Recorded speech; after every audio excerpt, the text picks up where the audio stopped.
Ismi yahdi ilal haqqi. Masya Allah, namanya bagus sekali. Mohon doa dari Ustadz. Ya, kita doakan dan doakan saya juga, doakan kita semua.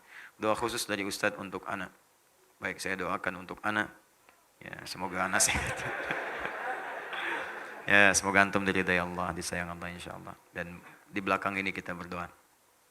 Semoga Allah mengampuni dosa anak dan mengabulkan keinginan-keinginan anak yang Allah ridai. Mudah-mudahan semua diberikan oleh itu oleh Allah, termasuk kita semua yang hadir atau yang menyimak juga dalam tayangan live kita saat ini.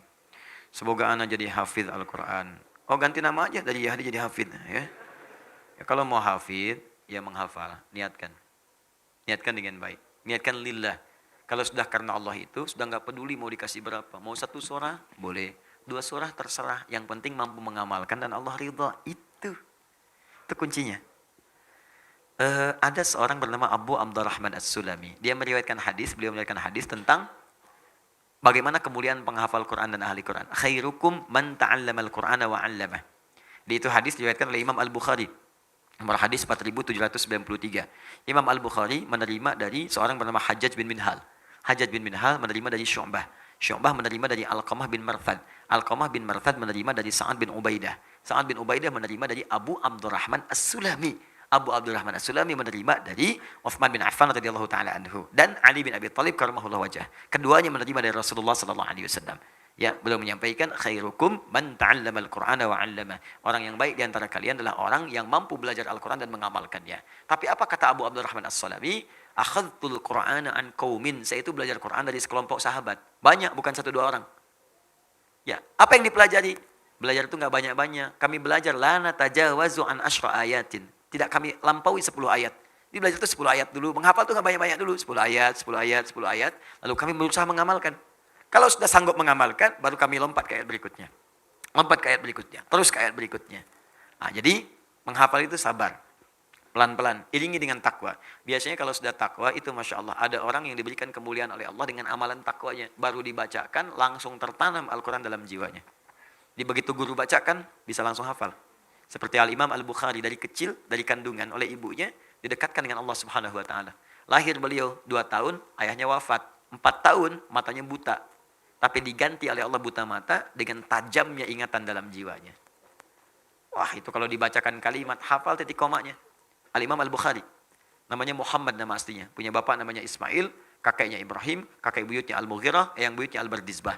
Tinggal di Kecamatan Ju'fah, Kabupaten Bukhara, Provinsi Khorasan, negara Uzbekistan sekarang. Maka dikenal dengan Al-Bukhari. Diganti kemudian oleh Allah dengan ingatan yang tajam. Disekolahkan kemudian awal-awal itu. Di masjid-masjid ada halaqah penghafal Quran. Kalau dulu tuh disebut kutab-kutab, datang menghafal Quran. Beliau bergabung dengan orang-orang seusia dan di atasnya. Beliau yang paling muda, datang dibacakan kemudian. 1 surah dalam Al-Quran, surah Qaf. Qaf. Ya, dibacakan surah ke-50 itu. Sampai ke ayat 22, sampai seterusnya, sampai selesai. Setelah itu syekhnya bertanya, siapa yang hafal? Tiba-tiba kemudian anak itu langsung mengangkat tangannya. Lalu saya cuma tanya, siapa yang udah hafal? Angkat tangan, baru dibacakan sekali, angkat tangan. Syekhnya ingin menguji. Ta'al ya bunai, datang sini. Raba-raba jalan ke depan dibacakan persis, makhrajnya, tajwidnya bagus, hafalan sempurna. Masya Allah, didoakan oleh syekhnya minal an, bahasa kita tadrusul hadis. Mulai dari sekarang, anak-anak belajar hadisnya, karena syekhnya paham kalau Quran ini akan mudah bagi dia. Maaf, jangankan bagi yang pintar. Yang biasa pun, Quran itu ada jaminan dari Allah kemudahannya. Di Quran itu nggak ada batas manusia. Mau disebut pintar, IPK 4, IPK 2, 2,5, IPK 3, nggak akan ngaruh. Bahkan ada orang yang nggak punya IPK pun bisa hafal Quran. Nggak sekolah, hafal Quran. Bisa lihat, hafal. Nggak bisa lihat, bisa hafal. Yang normal otak, hafal. Yang lumpuh otak, bisa hafal.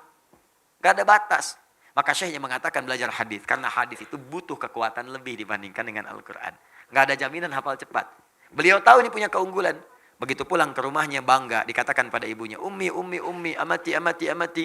Mama tadi terjadi peristiwa begini, saya disanjung, saya disuruh belajar hadis, saya pengen belajar hadis. Kata ibunya, nak, cukupkan dulu dengan Al-Quran, engkau punya keterbatasan. La, uridul hadis, tidak, saya pengen belajar hadis. Sampai kemudian beliau berpisah dengan ibunya, meraba jalan masuk kamarnya. Ibunya melihat itu haru, masuk ke mihrabnya, hamparkan sajadah, berdoa kepada Allah. Ya Al-Basir, Ya Alladhi ala kulli syai'in qadir, a'id basirat abni. Ya Allah, Ya Allah, Ya Allah, yang punya sifat menatap dengan tajam. Yang maha mengawasi, mohon kembalikan penglihatan anak saya. Engkau yang maha mampu ya Allah, tidak ada batas bagimu. Ketika berdoa, lelah, capek, tertidur dari air mata, mimpi Nabi Ibrahim. Bertemu dengan Nabi Ibrahim. Dikatakan kepadanya, anakmu akan melihat lagi. Jadi begitu ibunya berkata, Yal Basir, Yalladhi ala kulli syai'in qadir, Al-Bukhari sedang mengulang hafalan ayat Qur'annya. Sedang mengulang surat Qaf tadi.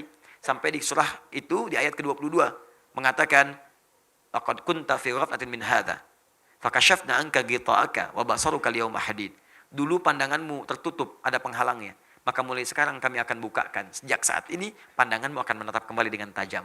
Sebetulnya ayat ini ayat akhirat. Tentang kondisi orang-orang yang di akhirat. Tadinya di dunia buta, dibukakan di akhirat. Tapi itu diturunkan kemuliaannya di dunia untuk Imam Al-Bukhari.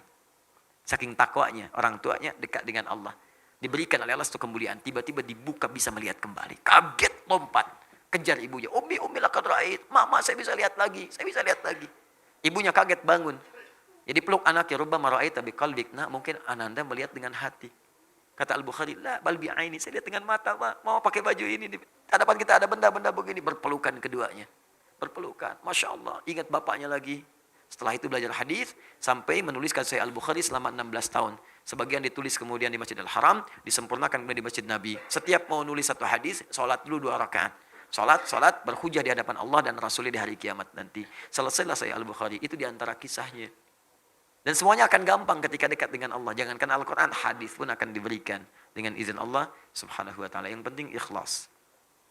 Semoga Allah mengumpulkan anda di surga Firdaus bersama para nabi dan orang-orang. Semoga kita semua dikumpulkan oleh Allah subhanahu wa ta'ala insyaAllah ya. Karena itu beramal, siapkan bekalnya. Dan semoga dengan bekal itu dicukupkan kita untuk mendapatkan apa yang kemudian kita harapkan.